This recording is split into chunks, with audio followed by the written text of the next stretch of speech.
Time now for an in-depth look at the market news on this Monday, and for that I'm joined on the line by Dr. Jun-sok, professor of economics at the Catholic University of Korea. Professor Yang, good to have you back on.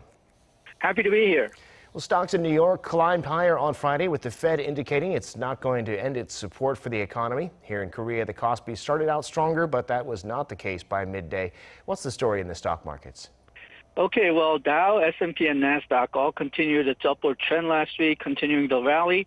The U.S. tech stocks now are worth $9.1 trillion.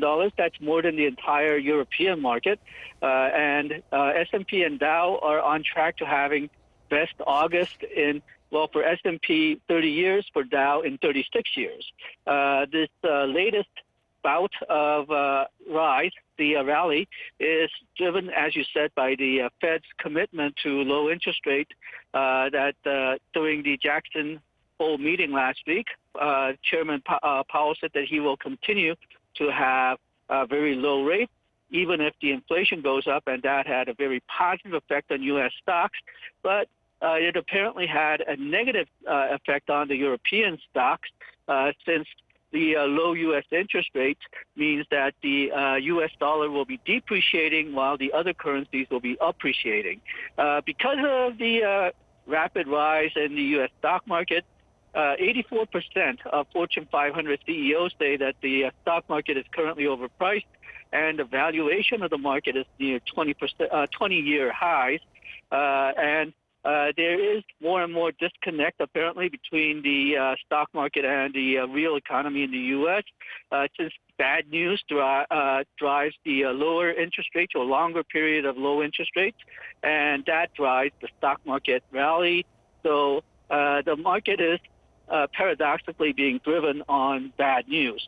So the European stocks, they were rising until last Wednesday, but since the Jackson Hole meeting, since the Chairman Powell's statement that he said that he's going to maintain low interest rate, the European markets have been falling.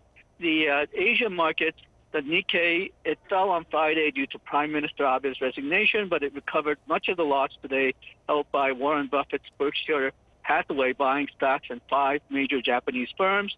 The Chinese market, it was doing very well until the morning today, but since afternoon, it's been down. That seems to be similar to what's happening in Kospi and Kosdaq as well.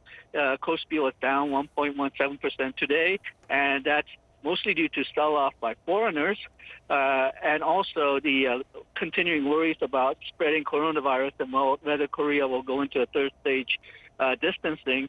But Kosdaq, it was up 0.82%, and in case of Kosdaq, foreigners bought, and that's likely because, well, the whole global market seems to be optimistic on tech stocks. Yeah, well, talking about the Korean economy for a second, consumption seemed to be recovering for several months since the start of the pandemic, but now we see it's down again for July, and this is before the outbreak's resurgence. Tell us about that and what it means for the economy going forward. Okay, well, according to the July industrial production report, compared to June, production was up 0.1%, consumption was down 6.0%, business investment was down by 2.2%, and construction was up by 1.5%. So overall, it's not a great report, especially consumption. It fell by 6.0%. That's mostly because of the emergency relief payments that we received. That the power of that payment basically ran out of steam in July, though compared to July last year, instead of just comparing it to June, consumption actually rose a tiny bit by 0.5%. But still, it doesn't signal optimism, since the numbers for August is likely to be worse because of the continuing concerns about the coronavirus. Investment was down largely because of reduction in purchases of automobiles. That's being attributed to the special consumption tax cut that was in place running out. Production, it was up 0.1%, but still it was a bit disappointing. One of the reasons why the production was so lackluster was that in July there were some extra production because coronavirus delayed production in May and June, which was made up in July. So July we had sort of an extra high level of production, but that ended. So that production that accounts for some of the reasons why production didn't go that high.